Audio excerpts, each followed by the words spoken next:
Do you remember when Mark Rober came to my house and he was very happy to control one of my robots? Well, in this video we're going to make a giant robot and let lots of people control it and see if they're as happy as he was. You feel like you're inside a robot? Yeah, this feels like a friggin' Iron Man suit. Yeah. This is going to be quite a different robot though, and it's based from a build I found in Akiyuki Brick Channel, which is basically lots of swivelling mechanisms with angles between them, and that means the robot can move like a tentacle and reconfigure itself.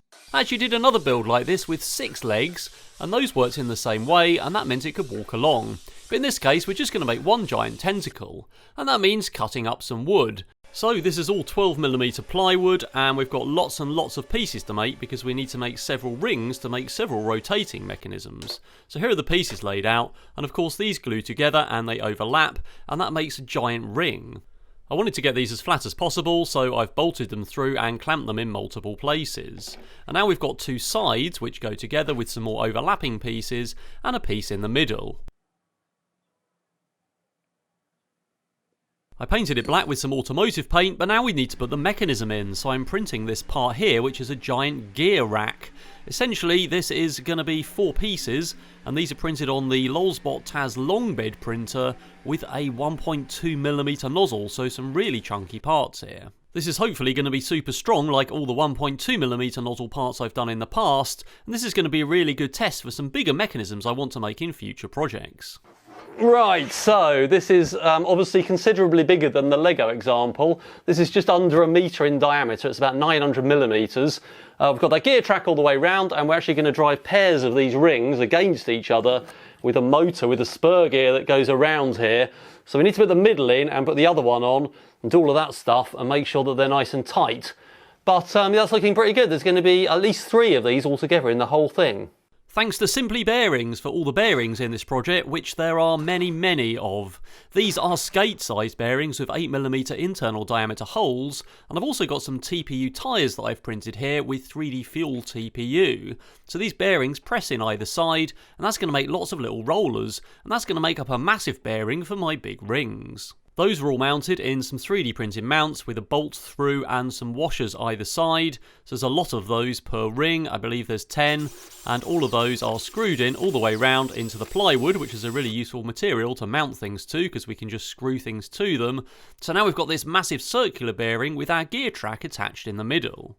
Before we get carried away, we need some means of attaching each of these rings to the assembly either side, so I've got these extrusions with dirty great holes cut in so I can recess a washer and a nut. Each ring assembly is actually 2 rings, of course, that run against each other, each with their own extrusion attached. To hold it in the middle is a piece of M20 studding, which is bolted to one and goes through a hole in the other one. But we need to hold them together and hold it in the middle. So I've got this plate which has got a bearing in the middle to hold everything centrally, and that is bolted down to one of the rings so that everything spins on centre. So we've got a pretty good turntable now with our gear rack.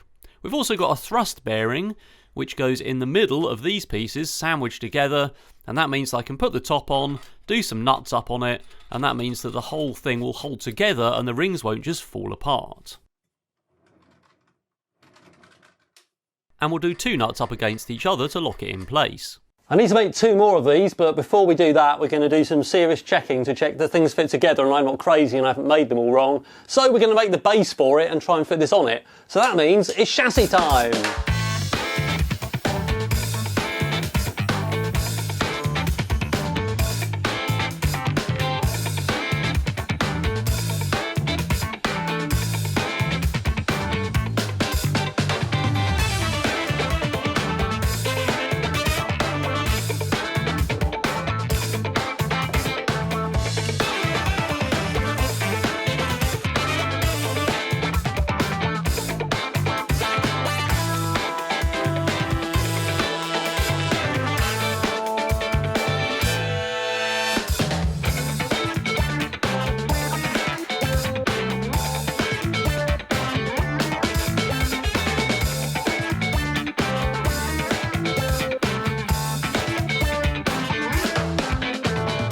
Well, that's pretty cool. It's a lot bigger than the Lego one, isn't it? I guess what we need to do next, really, is try and power this ring and see how much torque we can get before we really think about putting the others on top of it and making it 2.5 metres tall. Also, there's wheels to go on this base, which is going to make that even bigger. Hopefully it's stable enough it doesn't tip over. I'm going to use these Gimson Robotics motors that already have a gear head on and lots of other 3D printed gears to make a further reduction, so we get about 1600 to 1.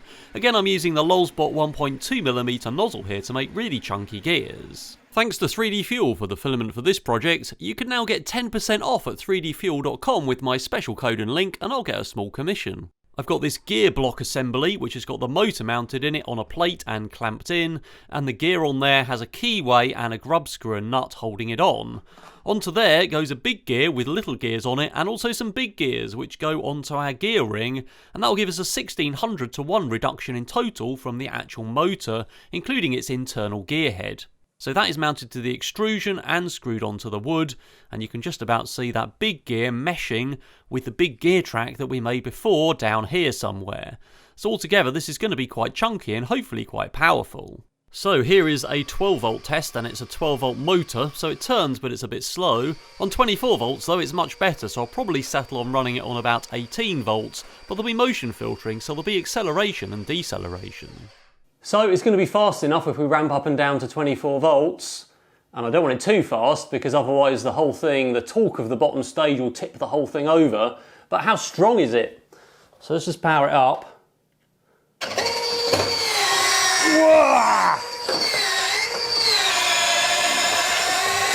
Okay. Yeah, that's strong enough. I can't stop that with my hands. And if it's not, then we'll just put 2 motors because we've got space both sides. So now that looks pretty good. We need some more of these. So in total, I've made 3 motorised rings altogether. But before I assemble it, we don't want to be having to put control electronics in it when it's all assembled, because that's going to be really tricky. So we're going to do some control electronics first, including the remote control for it. I want each ring to be able to rotate multiple times, and I don't want the wires to get twisted, so I've got these slip rings, which are through-hole slip rings, and those are going to fit on the studding and allow the data and power to go all the way through the machine. So they clamp onto the studding on one side, and then the other side can spin round and round and round, and that's going to be attached to the other ring. This is the remote control, and I've designed it to be really accessible so anyone can control the machine. There's lots of option switches, but mainly 2 encoders which are mounted on bearings. So these are just these little 600 CPR encoders in each side with a knob on the top. So each of those will spin round, and then the switches allow those encoders to be assigned to each stage of the machine and turn counterclockwise or clockwise depending on which way the switch is switched. There's also an emergency stop and a big joystick for driving in velocity control mode. Inside we've got an Arduino Mega, and that is reading all of those interfaces, but we've also got an Arduino Nano, and that's so that we don't interrupt writing PPM to the radio module, which is one of these DSM modules, which is kind of an analog PPM input, which isn't great, but we'll see how that works out. So that radio link goes to a radio receiver in the base of the robot in the first bit of electronics, which again has an Arduino Mega, and also in there we've got a CAN bus device to talk to the O drives, we've got a voltage regulator and a MAX 485 device, which is RS485 sent down this cable to the next stage of the machine, which will actually go through a slip ring eventually, but for now we've just got another stage which will be in each ring with the motor drivers in. Each ring of the machine is actually a giant servo, so we've got another encoder that needs fitting to each of those gear drive mechanisms, and that's so we can get feedback and position it as we turn the encoder knobs on the remote control. So there's the encoder fitted, it's actually attached to the motor, and that's probably the most accurate place to put it. So here's the base electronics, which will be in the steel chassis with that cable going up through the slip ring. The first stage has its electronics in, and it also has some other things, including the batteries for all of the rings, a relay for the emergency stop, and some relays for lighting. Have you ever tried to find a news article about a specific topic, like this article about Japan using a robot to remove nuclear debris from the Fukushima reactor? But generally you'll be reading one news source you found, and you can't get a balanced view of the story, and sometimes information is missing. That's where Ground News is different. The app and website gathers related news articles from over 50,000 sources. Every article comes with a breakdown of the political bias, ownership, and the headlines from each story. And every article is backed by ratings from 3 independent news monitoring organisations. I use Ground News because it really does allow you to get to the facts. The blind spot feature groups articles covering the same story and organises them according to the political bias of the publication. Stories with disproportionate amount of coverage on one side of the political spectrum are sorted into the blind spot feed. Going back to the story we just talked about, we can see that this was covered by nearly 20 sources, out of which 14 mostly lean towards the centre and left, with almost no right coverage. And we can also see how headlines differ from source to source depending on their leanings and factuality. You can also follow your favourite topics like science and technology or innovation, and there's a handy app as well as ground news on the web. Go to ground.news/James Bruton or use the link in the video description to subscribe today. If you sign up through my link, you'll get 40% off the Vantage plan, which is what I use to get unlimited access to all their features. I think Ground News is doing important work and I hope you'll check them out. Right, let's see if we can get one of these massive servos moving.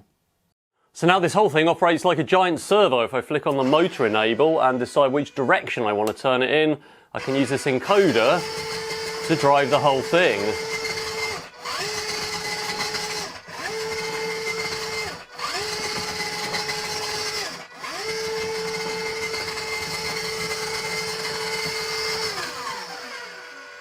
So now we need just to make another 2 of those and put the whole thing together. It's time for some CNC aluminium, so I'm cutting all these plates out of 4mm aluminium, which makes some really weird angles, mainly 30 and 60 degrees, which you just can't buy. So now we've got the steel chassis with the first ring attached, and the electronics, and then we've got some extrusions, which are all 40-40, and these angle brackets on the side, which make the whole thing actually surprisingly rigid. I've also got holes in there to put an extra bolt through so that the T-nuts don't slip out. Right, so with both rings mounted, we can now see what happens if we turn this ring all the way round. And I can turn the top one as well, which is going to have the next stage on it. But actually, I can hear that motor straining a bit in the base, but it's actually handling it perfectly well.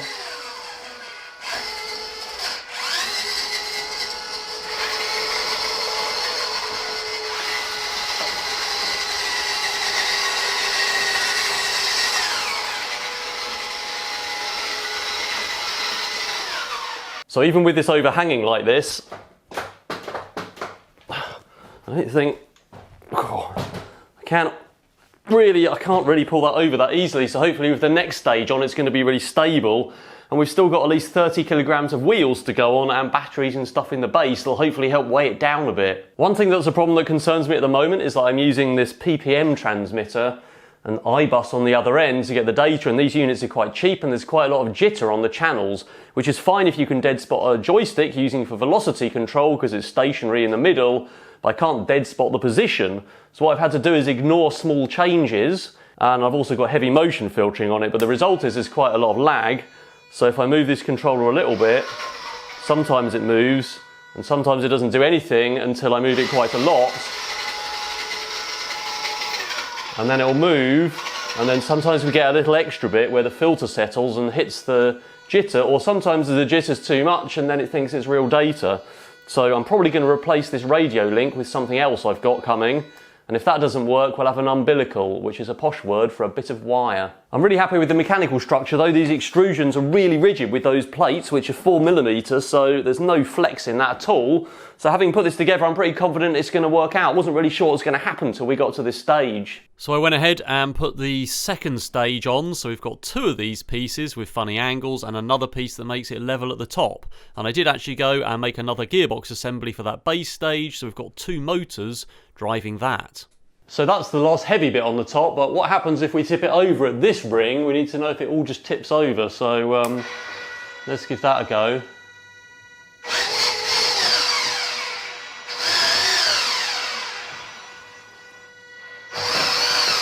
So far so good.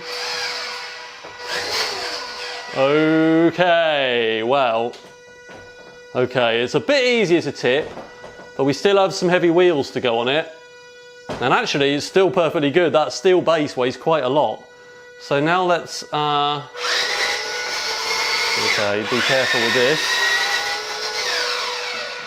Right.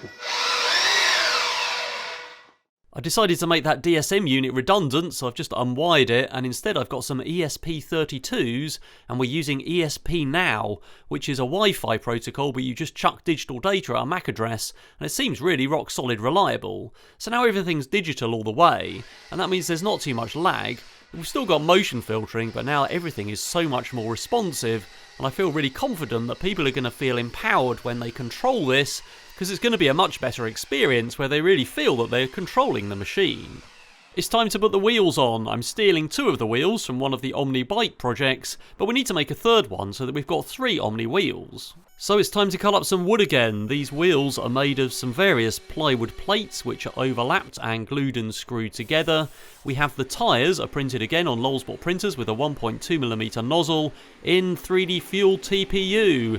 There's a core which is PLA, and these are a really tight fit. There's a ridge in the middle that locks them together, so each one has to be hydraulic pressed together so that we can actually get them to fit. I've painted the hubs black again so it matches everything else. I've got 8mm stainless steel bars and a lot of bearings. Thanks again to Simply Bearings for the endless supply of bearings to go here.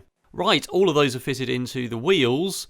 So we've got those tyres with rigid hubs and bearings in each end. We've then got another huge 3D printed part with a 1.2mm nozzle with some spacers which basically tolerance those ends to fit the stainless steel bar, and each of those fit into the recesses on the wooden parts.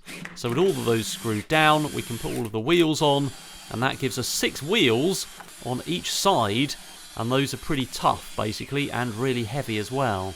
We do have another one though for each wheel, so there's quite a lot gone into this, and that means that the wheels overlap the gap on the other side, and that makes one massive Omni wheel, which I've also fitted a CNC wood pulley to. So this is an HDT8 profile pulley. I've made it as big as I can so we get as much torque as possible. All those wheels are fitted. They're on 20mm bright steel bar axles, and of course there's bearings in all of them, and all of that's attached together with collar clamps. This is definitely one of the biggest omnidirectional robots I've made, and I've made quite a few you can check out in my channel, but it will slide in any direction due to the little wheels on the big wheels, as well as of course rotating. Do you remember when I rebuilt the Rhino tank that Colin did, but I still got stuck in the river that he got stuck in? Well, I'm going to be using the same motor assembly from that project and also from the screw bike. And this was an omnidirectional bike that screws itself along. The motors in both of these projects are O-Drive S1s with the O-Drive branded motor on. So these are brushless motors with position, velocity and torque control. I'm keeping the screw bike in one piece for now, so I'm reprinting the double stage belt reduction gearboxes for these. Each one has an O-Drive mounted in, and each one has a double stage pulley, still with river mud on, because those are exactly the same ones. Those are driven with a T5 pulley from the motor, and then we've got a big HDD profile pulley, and that's going to go down to the big CNC wooden pulleys on the wheels. So each of these is fitted onto a bit of the 5025 steel, and I'll put blocks in there to tension them out and pull the belts nice and tight. So altogether we've got 3 of those, 2 are lying down, and then we've got one at the back which is sticking up. The electronics are now fitted to a big box of lithium batteries, which is actually the same battery unit taken from the Rhino tank, because that project's been recycled now. So we've got 2 lots of lipos in there to make up 12S to run them at 50 volts. And a lot of E-stops, which trigger this relay to cut power. With the electronics mounted in the machine, we can now drive around. So obviously we can rotate by spinning all the wheels, but we can also translate by moving some of the wheels in different directions at different velocities, and we can go forwards and backwards and mix all of those together. Now you'll notice a piece of chain hanging down at the front, and that's because I had all sorts of problems with electrostatic discharge. So it would appear that the little wheels spinning on the Omni wheels cause static electricity to build up in the steel frame, and when I touch it, it grounds it, and that causes a lot of the electronics to die, including the CAN bus device. Good to know that it's strong enough to ride on though, so that's going to be quite useful. At this stage, I decided to move the robot to a field in between Gloucester and Worcester in England, where it's been raining for the last week. I got a marquee to put the robot in, and helpfully it can fold and unfold itself under power, so that we can put it in at night and get it out again in the day. I added these big chunky parts to the bottom ring, which have a wheel underneath with bearings to help hold that ring together, and these are printed with a 1.2mm nozzle. Also some markers on the other section so you can actually see the rings turning. With the main stages of the robot assembled, everything seems to be working perfectly well, so we can tumble those stages over and over, and they're just linked to one knob on the controller at the moment, and the whole thing bends just like one big bendy tentacle, and that's exactly the same as the Lego version that inspired this project. Yes, we're at EMF Camp, which stands for Electromagnetic Field, and that's a hacker camp that happens every 2 years in England. Basically everyone camps and comes and does loads of crazy technology things. I'm camping with Lee Towersey, who worked on Star Wars and brought some droids, and also Matt Denton, who's got another giant Lego build underway you should check out in his channel. As you'd imagine, EMF Camp is a festival, so they have all sorts of pop-up things like the Robot Arms Bar, and lots of groups come together like the Hacky Racers, who race cars made out of junk in a league. So without further ado, it was time to hand over the controls to random people who were passing by, and see if they wanted to control the robot and how they got on. It's pretty easy, all you do is switch some switches to assign those encoders to each stage of the machine. Seeing one of your creations in person is amazing. I get to control it even better. We did demos through Thursday evening and also Friday, and everything seemed to work pretty reliably, including the radio link, and all the mechanics held up. Lots more people arrived at EMF Camp on Friday night though, as you'd expect as they finished work. I mean, it's a really cool robot. I'd love to see what it does in the end, like what's going to go in the top, and definitely terrifying.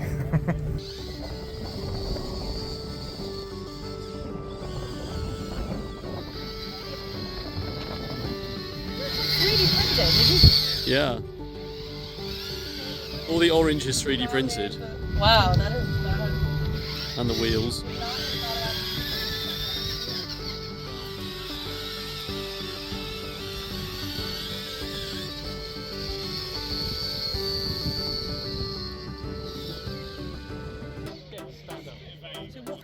We were right next to stage A, and that's the blue and pink marquee you can see in the background, which is where most of the main talks went on for the event. And there were some quite well-known people, so we had good footfall, and we drew quite a crowd with this machine. Basically, I just let anyone have a go and thrash it around for most of the day, and most people seemed to be quite cool at controlling it and getting some quite interesting motions out of it, as long as they weren't too frightened of it. Absolutely amazing. Fantastic. So much work to do.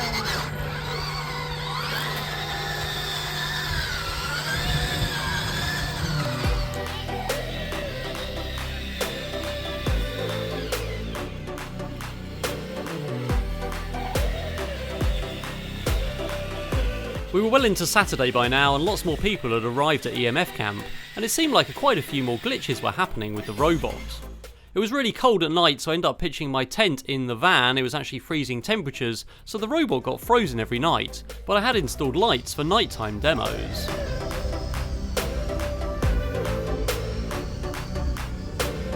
But some weird things started to happen, which appeared to be the remote control disconnecting and the robot trying to go into safe mode, but eventually I had to hit the emergency stop. We also got stuck in the mud quite a lot, so driving with the Omni wheels was absolutely a non-starter on the grass. Fortunately, we were right next to a walkway which is fairly solid, and that meant I could translate and drive around. I put a GoPro on the robot because I thought it was quite interesting to see the mechanics from the robot's point of view. So this is the FTV footage. A number of people mentioned putting a chair on top and sitting on it and making it into some sort of fairground ride, but that would probably involve a lot more steel and hydraulic motors. Sounds a bit more like a Colin Furze project, but this is what it would look like if you did that.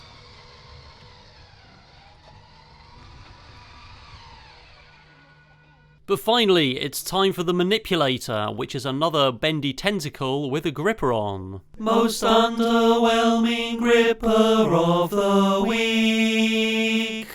Well, EMF Camp wouldn't move the event for me so I could finish the project properly, and this piece got done last, so what we've got is a bendy tentacle made of carbon fibre and some TPU tubes, and that's bent by these blue strings, another DC geared motor with a 10-turn pot for feedback on to turn it all into a servo, and a gripper controlled by a single servo. But what can we do with a giant tentacle robot with a gripper on the end? Well, we're camping, so we thought we'd have it make breakfast. Here comes a sausage. And here comes another sausage.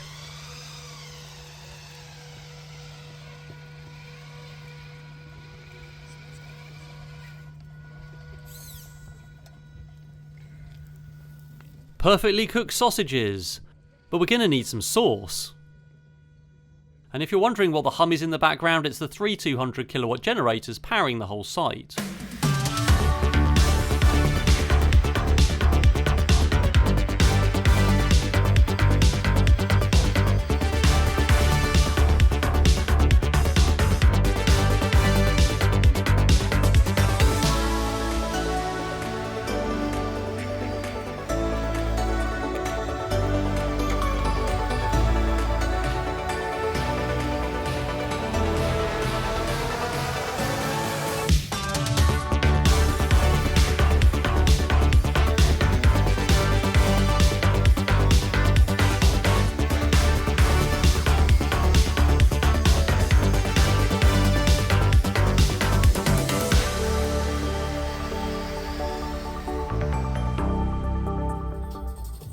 Going out at EMF Camp means going out, so I made sure I got some more parts on my costume, including the helmet, which, yeah, was another targeted Instagram ad for Amazon.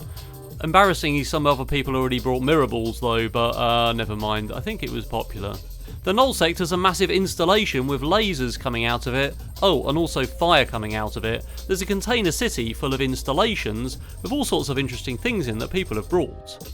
There's also some DJs playing music far too loud to be safe. Most people's smartwatches said that if they stayed there it would give them permanent hearing damage, but they did hand out earplugs.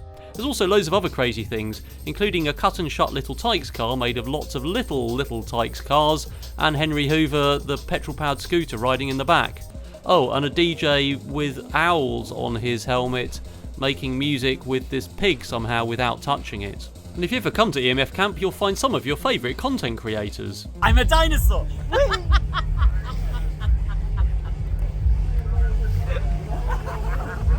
There are lots of other wonderful installations at EMF Camp, including this musical thing which we couldn't quite work out what it was doing, but there's also lots of things that might affect your project, including wireless projects.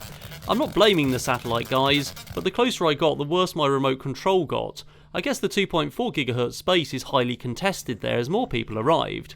Predicting this, I bought two RJ45 breakouts with me and a long patch cable, and basically the wireless radio link on ESP Now stopped working altogether by the Saturday afternoon. I guess more people arrived and used up the airspace, so we had to do everything on a wire. There's also a slight mechanical failure where one of the keyways dropped out of one of the gears on my motor on that base stage and the other one just went through. Thanks to the mobile makerspace and Fizzpop, who resurrected a scrap printer and managed to print me some more. Was this was created from a piece of scrap, from a scrap printer? Yeah. Amazing. Yeah, scrap. Few hours tinkering. I also took out one of the stages so there wasn't so much torque required to turn the rest of the robot, and then we could carry on doing demos. It also meant that we couldn't drive that tentacle into the ground anymore if it goes wrong. It was still a pretty cool robot to control with the stages that were there and the tentacle on top, and now it can't be crashed and nothing can go wrong, hopefully.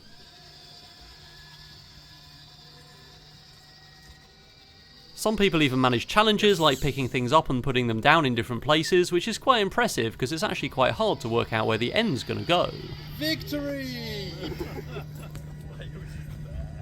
And let's go.